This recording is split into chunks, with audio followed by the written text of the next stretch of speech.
Hey YouTube, in today's video I'm going to be doing a deck profile on my updated Chronofang Tiger deck. So this one is, I don't know if I showcased this one, but I made a couple of changes. It's still basically a budget deck at this point because I don't have the Chronofang Tiger Stride unit. That's really the only thing that's actually missing. But even without it, the deck is still relatively affordable, I would say. It's not running any super expensive cards. There's no Arlems in here. So it's not like the Chronojet builds that require ridiculous numbers of like certain G units that are super overpriced right now. But anyway, let's get right into it. So Chronofang Tiger is kind of like the Rogue Gear Chronicle deck. It's the one that you don't see play that often. You'll see it randomly at locals that feature a lot of people playing Gear Chronicle. Then you may run into it, but other than that, it's kind of not really well known. So the cards are relatively easy to get if you get them online. So for Chronofang Tiger, he is the preferred Vanguard that you want to sit on for most of the game. He's really consistent for striding. So you don't really need stride fodder for him. That's what I like about him. He has a pretty good disruption effect that combos really well with his starter. So you really do kind of want to ride into him as the main Vanguard. And it's also worth mentioning he is a Zodiac Time Beast, whereas the original Chronojet was not. So the backup, naturally, would be Chronofang Tiger G. He came out in the trial deck, the third Gear Chronicle trial deck that recently came out, alongside Chronojet Dragon G. So Chronofang Tiger G, he's a good backup.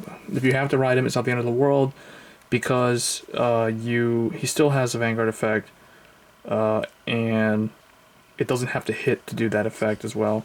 And on top of that, he has Chronofang in the name, so obviously like everything will still work. Like all your rear guards still work. So that's Chronofangs. For grade 2s, I'm running 4 Steam Tamer Nani. He's one of your go-to like card you want to bind on your when you ride this guy, Chronofang Tiger. So he's really good Chronofang Tiger support. I may try at some point like rebuilding the deck and retooling it to be Zodiac Time Beast focused. So basically I would take out like all these type of cards and put in the Zodiac Time Beast, see how well they do with Chronofang at the helm instead of using Chronojet Dragon, and see how that goes. But right now I'm just building it this way. So Steam Tamer Nani, he's pretty good, I would say. And the next best grade 2 for Chronofang would be Steam Maiden Shagkusa. Shagkusa is really good because she is a 12k when she's placed on R with GB1, and she also has boost. And you do all of that for choosing a rear guard, another rear guard, and you bind that card face up. So you could bind Nani, you could bind some other stuff. Pretty good target for her to bind actually would be Mudar. So I'm running 2 of him because he can be superior called from the bind zone during the main phase. And then he'll be an 11k for that turn. He also does have the time leap skills. If he hits a Vanguard, he can soul charge 1, and then he gets bound face up. So and then you basically time leap into grade 3. So he usually gets Chronofang Tiger G once they let it hit. So he's a good pressure card. He also soul charges for the deck, which is the deck actually surprisingly does a lot of soul blasting. For its cost, so I do like him a lot. I may actually bump him up to 3, but then I'd probably have to drop one of these two because I am running 1 Steam Maiden Balulu as a tech choice because I've used this a lot in most of my matches. I've seen this draw me a bunch of cards. Basically, when she's bound from the rearguard circle, you kind of just want to draw 1 card. So she works pretty well in Chronofang decks for obvious reasons. So 1 copy because she's an 8k. Next, for the grade 1s, I'm running 2 of the Steam Scaler Emelana because the G-Guardian, I mean, not the G-Guardian, the Quinta Wall, this is a Quinta Wall, actually does work in here. It is worth noting she can fetch triggers out of the drop zone and put them back in the deck. So and she can bind some other stuff from the drop zone just to fill up, to basically like recycle rear guards that die so that they can go in the bind zone. You can reset them, like for instance Mudar and Nani and stuff like that. And then 2 of regular Perfect Guard, because you do need to run regular Perfect Guards if you're running Quintet Walls. I would never run more than 2 Quintet Walls. I've seen some builds where people really go yellow and run 4 of these. I just think that's ridiculous. Sometimes you need these to absolutely block some attack, certain attacks, so yeah. If you don't feel comfortable using Quintet Walls, you can run 1 Quintet Wall and 3 of a regular Perfect Guard. So there's always that option as well. Or you can just run 4 Perfect Guards.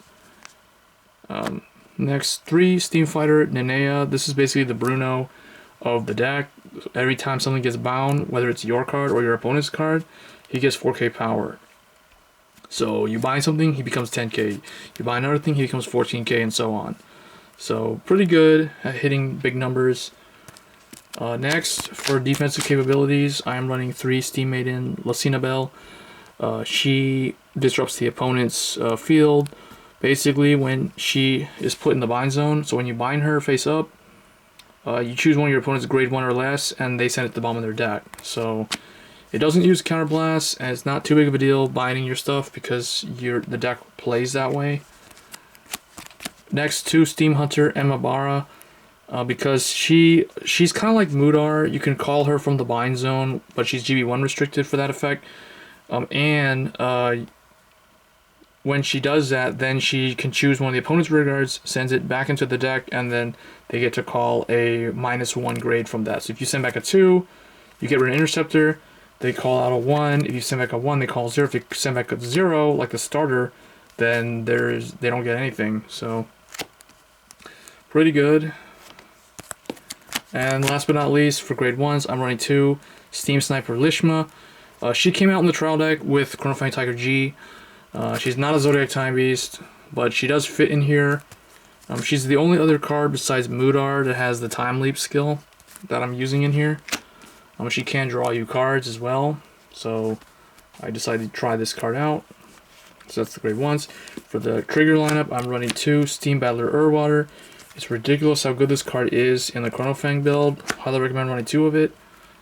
And then I am running 2 Gear Cat, because the new stand only really works by restanding Zodiac Time Beast. So if I were running that, then the only thing I could restand would be Chronofang Tiger G. But because you do send opponent's stuff into the deck quite often, sometimes you can use this to power up something like Nani or something like Chronofang Tiger G or whatever. So yeah, just the 4 stands, 2 and 2. Then I'm running the Chronofang Tiger Critical. It's pretty essential, and it's also not that pricey compared to the Chrono Jet one. So I highly recommend this one if you're serious about building a decently good Chronofang Tiger deck, because the deck is very, like I said, Soul Blast heavy.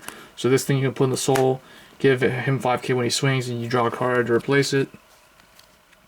Then 4 more critical. Doesn't matter what critical, just run another set of criticals.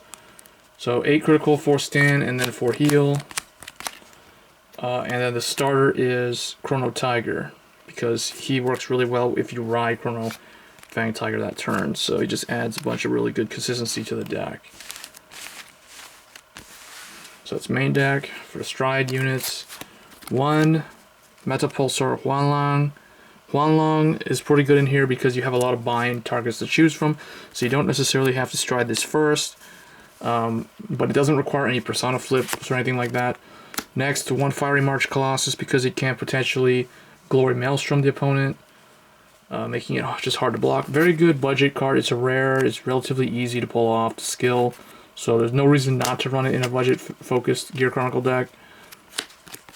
Next, 2 Bind Time Dragon. I'm running this because I pulled these. If I kind of wish I had the Rebellion, Chronofang Tiger Rebellion, but I don't have him. So just have this instead. 2 Ragnarok. If you don't have this, then get Rebellion, I guess. And then 3 Warp Drive Dragon, because I just have this laying around, so I just use it since I don't have anything else. And then the Chronos Command, the Revolution. So these are kind of like they carry over from my Chrono Jet deck, but they work fine in here. Then 2 Uluru, 1 Pandora, Chimera, and 1 Rafana. I kind of don't like this card, so if you want to make it more competitive, probably want to run a Desmo in here. But if you can't find Desmo because he is kind of pricey now, you can just run this, or another Aluru, or another one of those. Just run 4 G guards. And that's basically it. Let me know in the comments what you guys think of Chronofang Tiger and this budget build that I put together. And I'll see you guys in the next one. Thanks.